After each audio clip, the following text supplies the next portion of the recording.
certeza que o poder do governador Sival Barbosa não será eterno.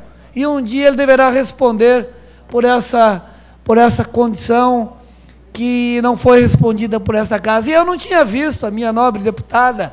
Devia ter pedido a parte, teria concedido com o maior prazer, deputada. Pois não. Obrigada, Bruneto, pela parte. Só uso a tribuna agora, no tempo do senhor, para dizer que o meu voto foi o não, autorizando, né, o requerimento, até mesmo para ser fiscalizado, aí sim, ser investigado o governador. E entendo, compartilho de tudo que o senhor falou, compartilho do que foi aqui o grupo falou.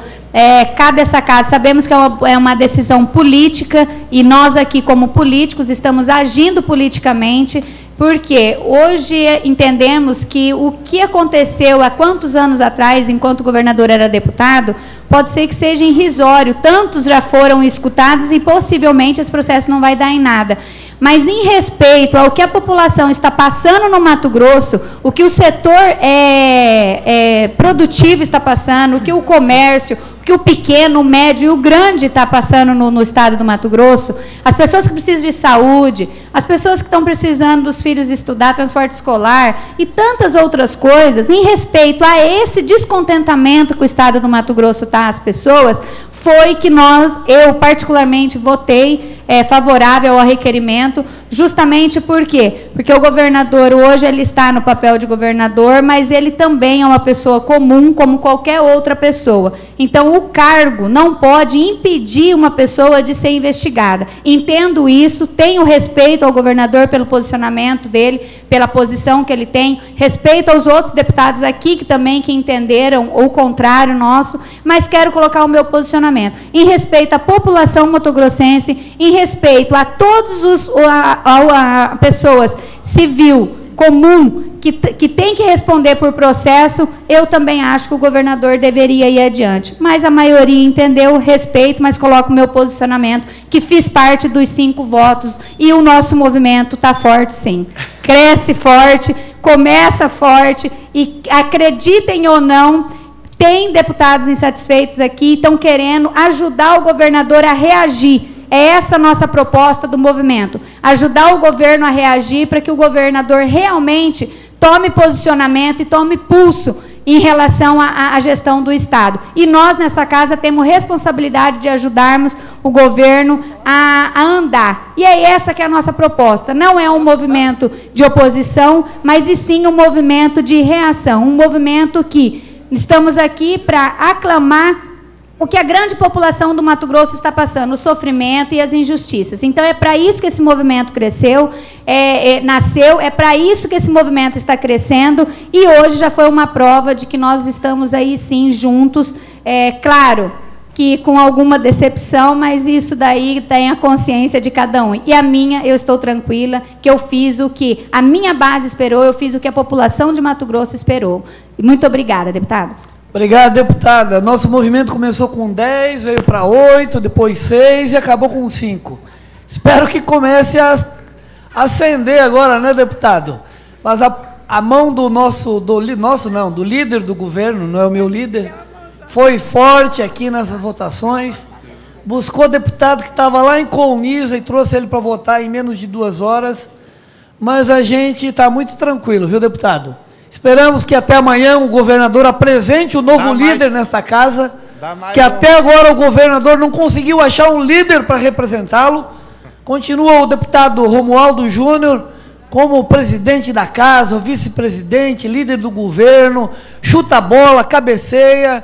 Então, é o retrato daquilo que é a satisfação do governo nessa casa. Mas concedo a parte ao nobre deputado e solidário ao nosso grupo, deputado Zeca Viana. Obrigado, nobre deputado Bruneto. Realmente, nós começamos com 10, em menos de uma semana já estão com 5. Eu acho que na próxima semana vai sobrar muito pouco se continuar assim, viu? Mas eu quero dizer o seguinte, a questão da discussão, nobre deputado, que o senhor estava falando, que a gente não teve tempo, realmente nós não tivemos tempo, mas nós não tivemos também o acesso ao processo, né? O processo corre sob sigilo de justiça, e nós não tivemos acesso ao conteúdo do processo. Mas o que me deixa mais indignado é que a própria imprensa, ontem, antes de ontem, ela noticiou que o governador, com menos de 10 minutos, com a prosinha no pé do ouvido de cada deputado, ele estaria tranquilo. Então, isso para nós é ruim, gente. Eu me sinto numa situação constrangedora perante uma situação dessa. Porque eu acho que nós temos que ter o nosso posicionamento. Nós temos que dar resposta para um povo que nos elegeu, a população que nos botou aqui dentro dessa casa. Não é para ficar com prosa no ouvido do governador. Então, deu exatamente aquilo que a imprensa noticiou. Parece-me que eles já andam na frente, a carroça está na frente dos bois. Mas fazer o quê? Nós mostramos que é o nosso posicionamento, que nós temos lado, e eu acho que devemos manter com a coerência, com a serenidade do que for bom para esse Estado, nós estarmos junto com o governador, aprovando os projetos dele. Agora, o que a gente achar que não for, nós temos que marcar nosso posicionamento e ter nosso posicionamento como um partido, como uma posição de um lado. Nós não podemos ficar pulando de barco em barco, que aí nós não vamos a lugar nenhum e só nos denigra a nossa imagem. Não, o que nós precisamos é realmente manter uma imagem perante a opinião pública, que nós não somos esse tipo de estar pulando de barco em barco. Nós não vamos só para o lado onde que o vento sopra, nós vamos também contra a maré, quando é uma opinião da gente, quando é um posicionamento nosso. Mas, infelizmente, é assim. Mas não foi, já foi uma demonstração que 5 votos contra, que existe um descontentamento, sim. Não está um mar de rosa, como o próprio governador deve estar imaginando. Então, ele precisa rever certos conceitos dele, rever certa situação dele, para que faça alguma coisa diferente ou alguma coisa que venha em prol, sim, da população mato-grossense. Seria esse meu posicionamento, nobre deputado, e espero que esses 5 estejam coeso, estejam junto para as próximas demandas que aqui nessa casa vier. Não tem dúvida. Obrigado, deputado. É muito importante a gente deixar bem claro, e fundamentado numa entrevista que eu vi hoje na TV Globo, onde o presidente da Câmara Federal, o deputado Marcos Maia, dizia claro ao governo, num projeto de interesse do governo, que é dos royalties do petróleo, que o governo deveria ficar quente da discussão e que esta era uma discussão da Câmara Federal e que ele não abria mão da prerrogativa da casa de fazer discussão, embora tínhamos muitos conflitos lá para se dirimir na questão daquele projeto dos royalties do petróleo. E não é o que acontece nesta casa, onde nós devíamos lutar com o apoio da mesa diretora para o fortalecimento desta casa nas discussões de projetos importantes e que demonstrariam a força e a unidade do parlamento para que a gente pudesse se fortalecer perante a sociedade. Nós vemos uma pressão que vem da mesa diretora. Mais 10 minutos, só tá bom, deputado.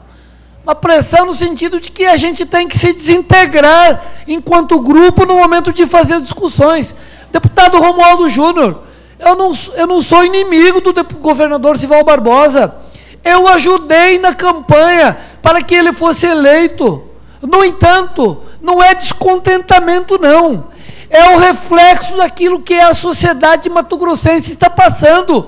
Nós tivemos hoje nesta casa uma grande manifestação dos servidores da saúde, falando o que querem para o Sistema Único de Saúde, uma ação de iniciativa popular, onde eu dizia aos servidores que eu votei a favor das OS e queria pedir desculpas ao povo do Mato Grosso pela decisão que eu tomei errada na aprovação daquele modelo de saúde, onde é um modelo que escraviza o cidadão, não cuida do cidadão, está desviando o recurso público, é uma vergonha, e Vossa Excelência sabe o quanto nós perdemos a qualidade de saúde no nosso Hospital Municipal em Alta Floresta, onde temos uma OS que trata de uma forma desumana o cidadão, que faz os atendimentos que interessam ao gestor e não ao usuário do sistema. Enfim,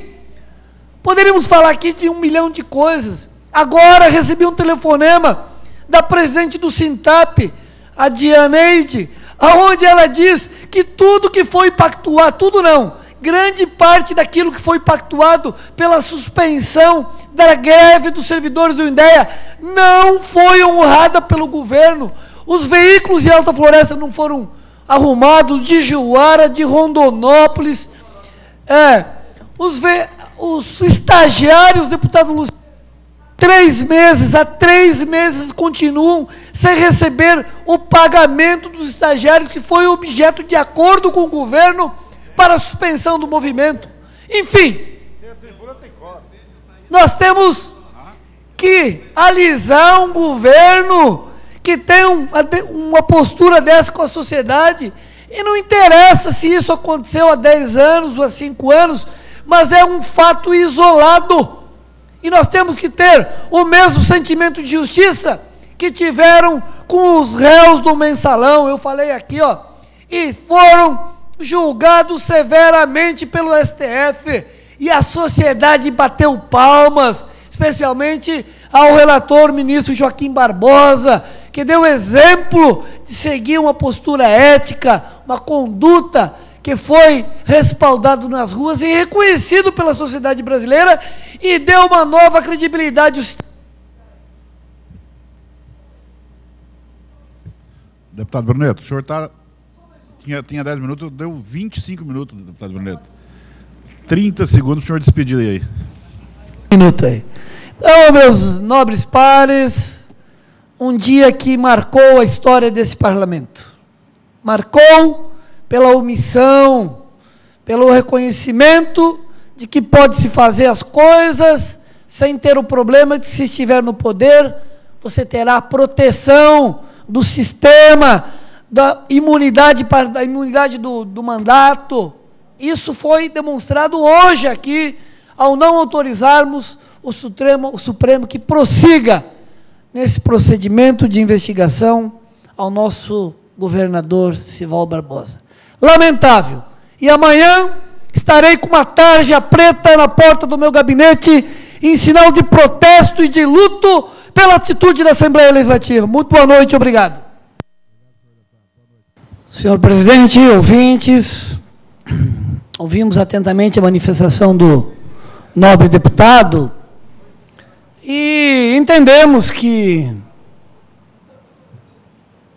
às vezes, é melhor que se tome uma decisão drástica agora do que ficarmos protelando uma decisão insustentável de um governo que não vislumbra a possibilidade de melhorar a sua gestão. O governo Sival Barbosa não vislumbra essa possibilidade para a sociedade mato-grossense.